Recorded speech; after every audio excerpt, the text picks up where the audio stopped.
So for today, we're going to be talking about movement, and we're going to be going into the idea of activating certain muscle groups to prepare yourself for training. We're going to talk a little bit about asymmetries, and also just the sort of models of thinking that people have around movement and what can actually be helpful in injury prevention, injury rehabilitation, and also just trying to create more robust athletes and they're able to perform and train at quite high levels throughout the year. So this all sort of started off with a conversation that I personally had with a client of mine who was just having a bit of an issue with some pull-up movement where one side was sort of giving out on the negative portion, on the eccentric of the movement compared to the other side. And the question that I was asked was whether there was sort of a need for, focusing more work on that muscle group, focusing more work on activating things. And asymmetries like this are actually quite common. And sometimes, these are things that aren't necessarily as much in our control as we want to be.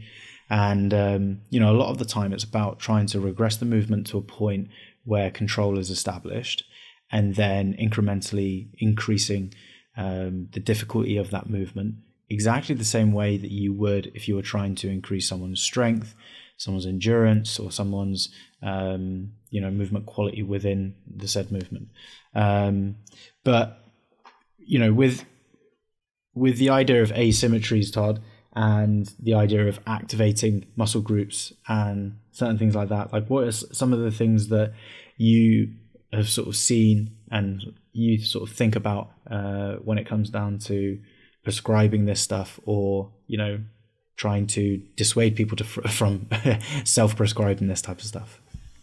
Well, yeah, I mean, as usual on the No Fun Legion podcast, where we curmudgeonly and tell people the way that they think about stuff is wrong in a curmudgeonly manner, and complain about simple solutions to complex problems. I think that this is another scenario where we have folks who want a simple solution to complex problems, right? That I think that a lot of folks, athletes, coaches, etc., when they're thinking about movement quality and proper technique, etc., that in their brain they have some idea that, if you're doing a pull-up properly, that you should have whatever 70% lat contribution, 20% bicep contribution, 7% brachialis contribution, that there's this like optimal pull-up that is completed when every muscle is contributing the exact right amount, and that amount is the same side to side, and that's the correct way to do a pull-up.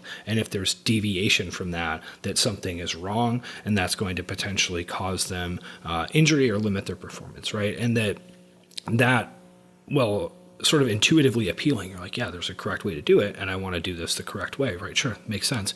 But in reality, that's just not how things work, right? That every time you do a movement, the contribution of different muscle groups is going to be completely different, right? That it's not like there's an optimal pull-up that we're shooting for, and we're just trying to kind of like shore up the weak spots to make sure that we're doing it in the 100% correct way. The reality is that, if you did 10 pull-ups in a row and you had some way to actually measure the contribution of different muscle groups on every single rep, you would see surprising amounts of variation between reps that all, from sort of an outside perspective, looked exactly the same, right? That the nervous system is reacting to any number of different inputs to actually get us through this movement pattern. And we're going to see asymmetries. We're going to see contributions of different muscle groups kind of varying based upon just chaos, right? Just the chaos of doing a multi-joint movement in real life. And that, understanding that there's not a perfect way to do it, and we're not just trying to build this perfect movement pattern, I think is somewhat important. Because again, sort of like you were saying, Luke, a lot of folks will kind of get stuck on like, I have an asymmetry and I need to fix that, right? That they think of it like a let's say a car, right, with an asymmetry where the wheel pulls, and it's like, oh man, if I drive this too much, I'm just going to start, wearing down the chassis and I'm going to need to fix something, right? And it's while there is some potential to think about human movement in that way, where it's like, okay, if you do too many things that stress certain tissues too much, you can have a problem. It's not the same sort of like rigid, industrially manufactured, like correct part goes in this exact joint type of situation, that it's an inherently dynamical system that is going to be constantly changing based upon things that we simply can't control.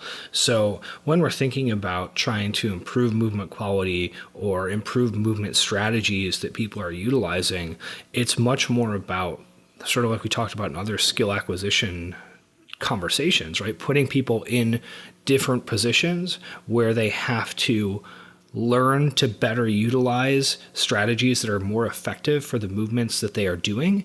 And they need to, let's just say, take different joints through different ranges of motion so that the subconscious calculations that are occurring that actually create these dynamical like systems that create the larger movement are more properly calibrated and do a better job of getting the movement done that we want done, right? And that's like not sexy. That's not easy to explain. That doesn't neatly conform to the idea of like, okay, well, we need to just make this thing perfect. So it's difficult to get folks thinking in that way. But, if you're coaching someone, having a more nuanced perspective like that can be helpful to try to move people in a better direction with their movement quality. I don't know if that actually made any sense, but that's what I think.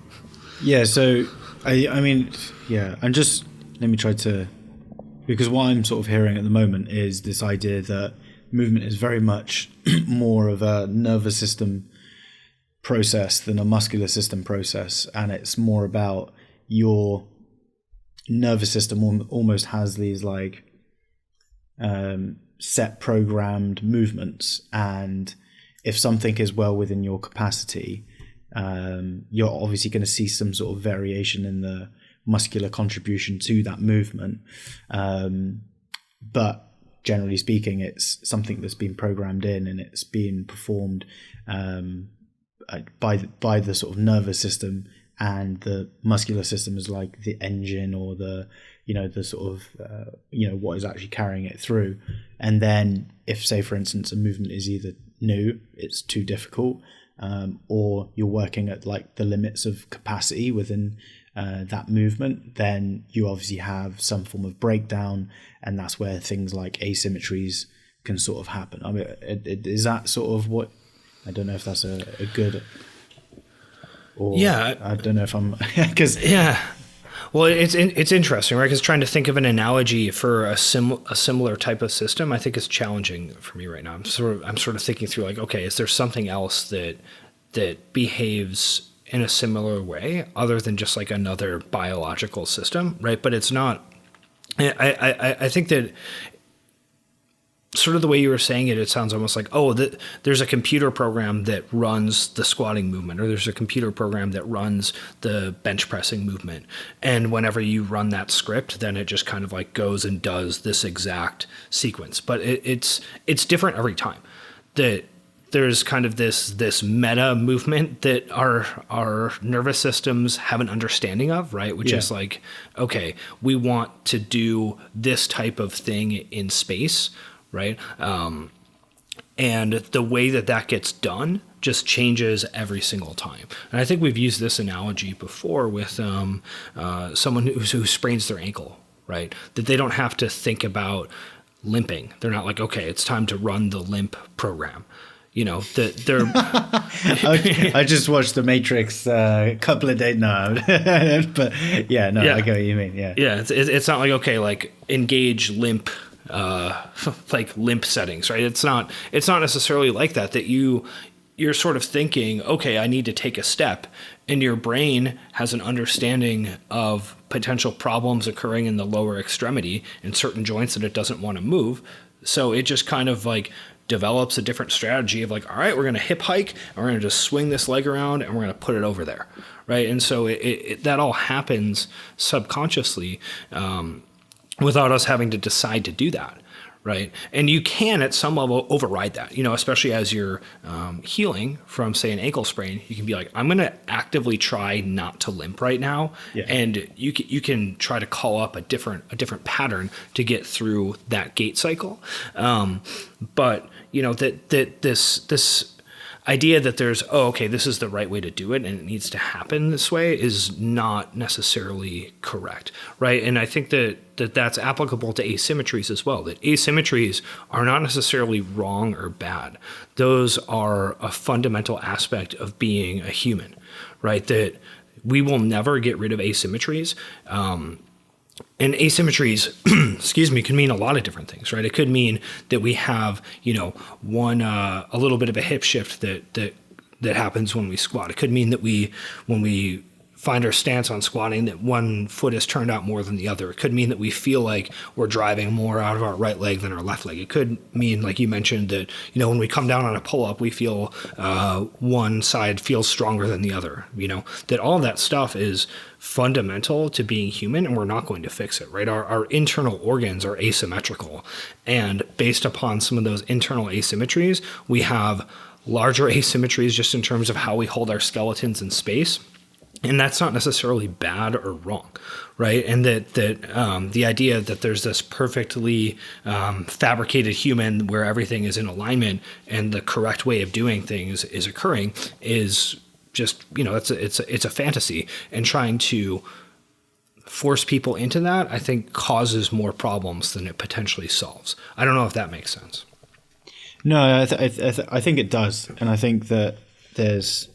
I mean, one of the things that sort of I find interesting is sort of in the movement world, and then also in, you have obviously in now more so in the sort of functional fitness space, you have programs which are designed as being like the balanced program or the longevity program, or the things are sort of now being more marketed towards this idea where we're trying to undo this sort of like natural occurrence in the body of asymmetries, or whatever it is. It's just not and I just find it interesting because there's I think I remember the guys from Red Pill, they were saying like, what's the best thing to do to improve your movement or to sort of challenge movement, and it's to play sport. It's to there's only so much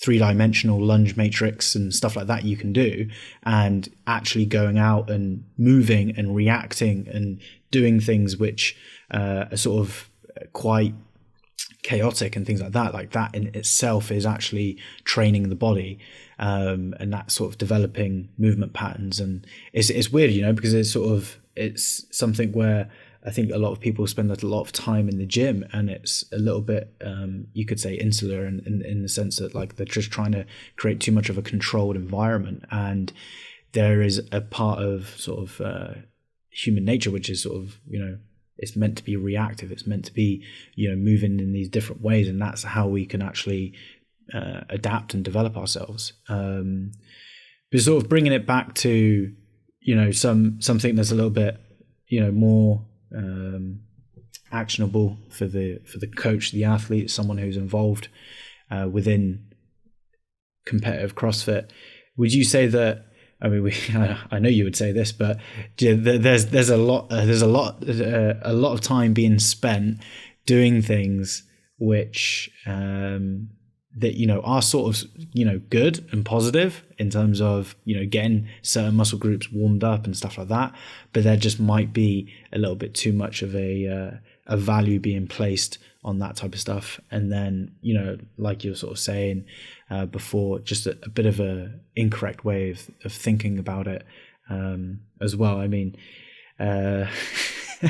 like I said, if you're having to do 30 minutes of banded walks and glute bridges and things like that just to get into some deadlifts, then you probably don't have hamstrings. So yeah, I mean, I think that a lot of the stuff that people are doing as whatever corrective exercise or targeted movement work, etc., that it's interesting because a lot of it is effective and it does do good stuff for people, just often not for the reasons that they think it does, right? It doesn't work for the reason that the person on Instagram says it works. It doesn't work for the reason that whatever PDF you got from your physical therapist says it works, right? If you're a CrossFit athlete who is doing a bunch of banded walks to feel better at deadlifting, right? It's not like, oh, you don't know how to, your glutes aren't firing, right? Like that's not the correct way to conceptualize the problem. But simultaneously, that doesn't mean that doing these banded walks is not actually an effective strategy for you to feel better training, right? It's, I think an appropriate analogy is in the diet space, where people will have a lot of success with low carb diets, and then they'll have some kind of like surface level understanding of insulin biochemistry and be like, oh, well, yeah, insulin's a storage hormone. And if you eat carbohydrate, you spike your insulin, which just causes you to store fat. So I'm on a low carb diet and I've lost a bunch of weight, right? And it's like, that sounds kind of clever. And again, it's a somewhat simple conceptualization of what's actually a very complex problem. And it's completely wrong, right? That's just like anyone who has a detailed understanding of insulin resistance, the dynamics of cellular metabolism, et cetera, is like, that is insane, but it sounds good and it's effective. So you get similar stuff in the movement world and the rehab world, right? With like a lot of foam rolling and ART and massage and stuff. It's like, oh yeah, you feel stiff. Well, it's because you have adhesions between your muscles. And if I stick my thumb right here, I get to separate this adhesion and now you're all better, right? And it's like, that's definitely not happening, right? You're definitely not breaking up adhesions through ART, but simultaneously, targeted tissue work is effective. Like that does work for people. It makes them feel better. It's just the actual reasons are much more complicated and nuanced than just like, oh, you have this problem that my simple intervention solves in a way that sounds like science, right? That's just not what's actually happening. So to kind of circle back to what you were mentioning, I think that I may have even started to say this before, but a lot of this stuff where people are trying to do movement work or rehab, prehab, corrective exercise, etc., that what they're really doing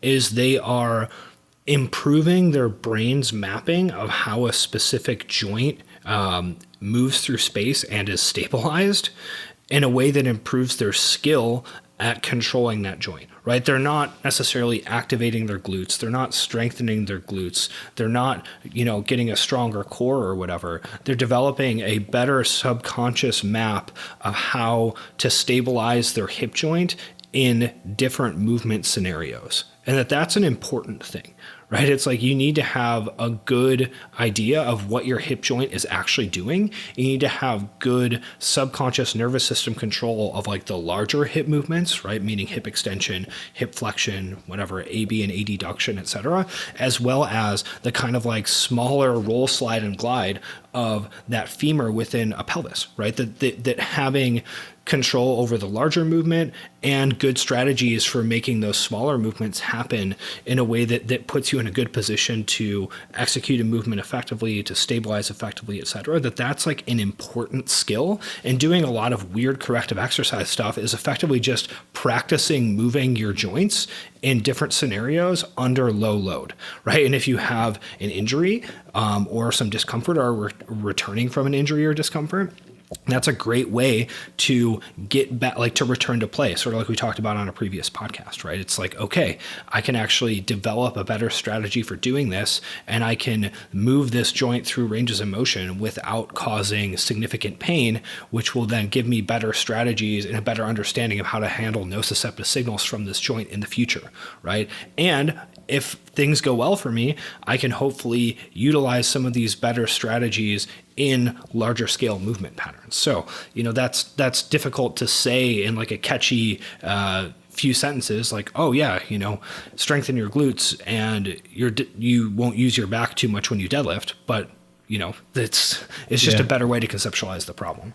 Yeah, I think it's sort of like a bit of there's like I sort of think back to looking in fitness magazines and on machines in sort of more bodybuilding gyms and that type of stuff, where they have like the targeted muscle, and you may have like this month's exercise is deadlift, and then you have the targeted muscle, and then sort of like shaded in, you have like the glutes and the hamstrings and like the erectors and all this type of thing. And I think that a lot of people still have that sort of type of that type of thinking, within movement. And I think one of the things that's really quite difficult is creating that sort of separation, especially within CrossFit, because you might be able to, say if you're doing a load of like banded pull aparts, or something of like a CrossFit asymmetry type action, you're obviously going to be, like you said, in a low load nature, teaching the body how to stabilize and how to move in that certain pattern. But then you have like the complexities of all of the things that you're doing within CrossFit, and sort of one of the movements which tends to cause people's shoulders not to feel so great is a lot of kipping work and a lot of that type of stuff. And you might be doing all of this work to sort of get yourself prepared and everything like that, but generally speaking, if you're not able to tolerate the volume or tolerate the load in a safe manner, if your training hasn't built you up to that stage, that's where it can get quite tricky. And this is something that you probably sort of see more within that, like, okay, you're just going to do like CrossFit, you can do a strength program and just do loads of different types of metcons. Probably don't necessarily have as much of a linear progression in terms of total volume of repetitions of movements and things like that. You often see this when people sort of change from like something of a more of just a strength focused program into like a open prep type program, and all of a sudden they've just increased the volume of certain movements fivefold, and it's like, okay, like that's what causes the injury. It's not something that is an imbalance, it's not something that's weak, and the way for you to actually do that is either to the way for you for this not to happen is to just be a little bit more conscious of those types of details, and then, as well as that, just sort of embrace some of these bigger questions around movement and just understand that not necessarily everything is in your control. I think one thing that I have sort of started to do with myself and also within coaching is when I have given people sort of prep circuits and this type of stuff, I tend to be like, do this to feel good before you go into a session. At the moment I'm doing some like knee over toe protocol, and I sort of started off doing 3 rounds of several different movements, and now I've just sort of done it now to the point where it's like, I'm just going to do a couple of these drills, and if I feel like I need to warm something up a little bit more, I'm going to do that, and then I'm going to do a couple of reps of this movement. If I feel like it's not, if I haven't greased the groove in the way that I want to, then I'm going to go back and I'm going to do a little bit more. But it's a little bit less of this idea of do this every day like this, then you are going to be ready for X, and you can sort of throw anything at the body. And I think that, as with anything, if you sort of have this like arrival state type thinking, and if you are going to be trying to like just sort of find that secret squirrel protocol, technique, whatever it is, it's not going to lead to you're still going to have bumps in the road, and you've got to make sure that you're able to adapt and change your sort of thinking around that. But I think the idea of making things feel good, I think it does actually have value. But as well as that, it's not, injuries happen, and these types of things are just going to occur. You may get knee pain on one leg more than the other after doing a ton of wall ball or something like that, and it's okay. It doesn't mean you have like a hip shift and all of a sudden now you have to like spend 20 minutes pre-squatting to fix your hip shift.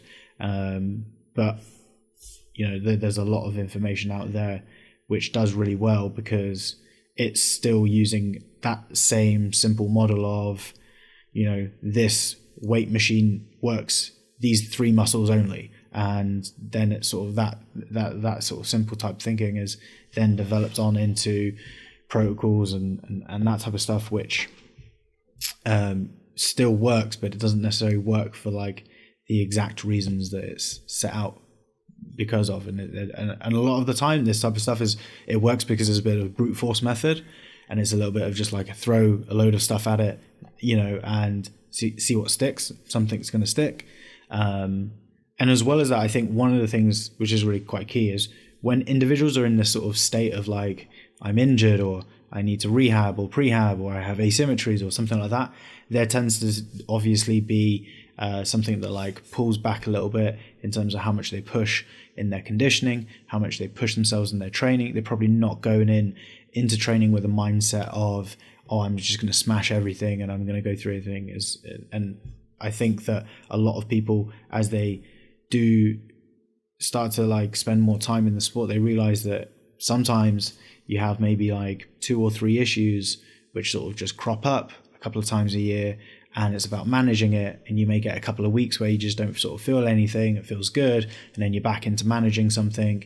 And that in itself is the process. Like if you go and speak to top games athletes, even the ones who move amazingly well, you could even find this, right? You could find the ones that don't necessarily move as textbook as others, and they may not actually experience anything. But those people who are moving like amazingly, they're icing up every day, they're doing these movement protocols, they're doing all this mobility, they're scraping themselves to death every day. It's like, so there's like they like turn up the next day and they're just like red everywhere. It's like, what have you been doing? I just scraped myself watching a marathon of this on Netflix. But yeah, and it's I think one of the things I actually remember, and this is a point that you were just sort of making with the ART actually, was, so I was working with a chiropractor, and generally speaking, he just sort of like was just moving me in certain positions, and I was just obviously always asking him questions and always annoying everyone else who was basically waiting because I was just talking to him too much. But he was just saying, look, the idea is just to get you to move in a certain motion. We're just trying to restore motion in a certain way and get you moving in a certain way, which is, natural and what we want to see. The cracking, the popping, the release and all that type of stuff is a bit of a byproduct of it. And when you come in and your shoulder is a bit jacked up and smashed, yeah, I'm going to do a bit of ART and dig around in there and all this type of thing. But what that is to do is just to allow me to then go through some manipulation and actually get you moving in the way you need to.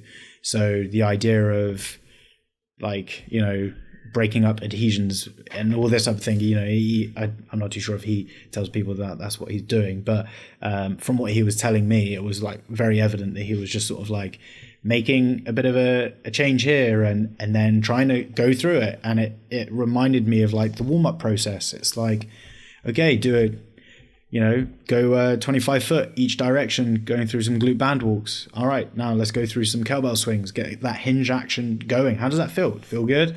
Okay, cool. All right, let's get onto the barbell. Let's start going through some deadlifts. It doesn't feel great. Okay, cool. Let's just go through a couple more rounds of that. And it's just almost approaching every situation and approaching movement within training day to day, and just having like the right tools and the right systems in place to then be able to do that. Because I can think back to times when my warm-ups have been like over half an hour long, and it's like, that's not that's a waste of time. I think that the idea that you were mentioning about just making stuff feel good, I think that that's really important and is a good way to sort of conceptualize stuff, right? Because if we wanted to maybe steel man or show some more empathy to the idea of therapists or coaches or whatever, telling people, oh, well, your glutes aren't firing and we need to strengthen them and this specific protocol is going to do it, right? That even if that's not necessarily correct, and even if a therapist knows that that's not necessarily correct, people will do that, right? They're like, okay, yeah, my glutes aren't firing and I have to get them to fire, so I'm going to do this little bandit thing that I'm supposed to do. And if that gets people to take those actions, then that can actually be an effective strategy, right? Because it's like, well, you're going to be moving your hips through a bunch of different ranges of motion and ideally developing better motor control strategies for them over time if I convince you to do these exercises. So we're just going to frame it this way because you're going to do it. And, the therapist being like, well, or a coach like, motor control is best conceptualized as a dynamical system, and that's not helpful for a lot of people. They don't care, and you're just going to sort of overwhelm them. So I do understand the idea of giving people framings of things in a way that they can understand and act on it. But I think that a better alternative, like you said, Luke, is to frame things as like, how does this feel? Let's make things feel good. Because the downside to giving these kind of like simple solutions to complex problems is that it creates an incorrect idea in an athlete's head that can make them potentially think that they're more fragile than they are, right? We're talking about asymmetries and stuff like that, where you don't want someone thinking like, oh my God, I'm broken because I have a hip shift. Like, this is incorrect and needs to be fixed, right? Or that, I'm broken because I can't get my right, gluteus minimus to fire when I'm coming out of my squat. That's not a helpful way for people to think of things. But sort of zooming out and being like, let's make this feel good. Like, how does this feel? It is a helpful way of framing things, right? That's a much better way for athletes to think about warming up, for athletes to think about movement work, for athletes to think about improving their movement strategy, is trying to make stuff feel good, as opposed to trying to like fix things that are incorrect and wrong. It's got nothing to say. No tengo nada. No tengo nada. Great. Your Spanish classes are working. Yeah. How do you say that in Catalan? I don't know. Probably like, no tengo nada. It's like a French twist on like a French Portuguese twist on Spanish, probably.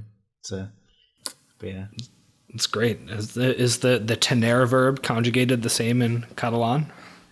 It's a tricky verb there. It is tener. I mean, fucking hell, the conjugation, the different tense and the different, and then you have reflexive verbs. It's like, all right, fucking it, all right. Like, all right, did not sign up for this. Well, you literally did. You literally signed up for class. No, I did. Yeah. It's actually good because I got someone from jiu-jitsu helping me out with so we do in-person classes, which is so much better than doing stuff online, but it's I think it's getting better. It's got to be, but people keep on speaking into me in English, and it's like, yeah. they're like don't worry, sir, we got this. Yeah, like it's like, I don't want to bring this conversation down like 4 layers of like simplicity just because I would need to practice Spanish. It's like, we're having a good conversation. I could just be, I could just bring it down to be like, but yeah, no, but it's it's getting better. I'm able to just like listen to conversations now and be like, all right, I can pick up what's going on, and but it's can't take part in them though. There we go. Well, we should probably keep this section in the podcast too. So we'll keep Luke's Catalan progress. No. Yeah, we will. It's staying. No. It's staying. No. It's staying in here. So to summarize, your glutes are firing. Your hip flexors aren't weak, but developing a better movement strategy through various forms of corrective exercise and prehab rehab is probably a good idea, but just be careful of how you frame it, because people aren't broken. They just need better skill. Thanks for listening. While you're here, go ahead and head over to your podcast player, subscribe to the show, give it a rating, give it a review, all that good stuff. You can also go ahead and click through to the show notes where you can find out more about us at legionsc.com and also follow us on Instagram at legion.sc.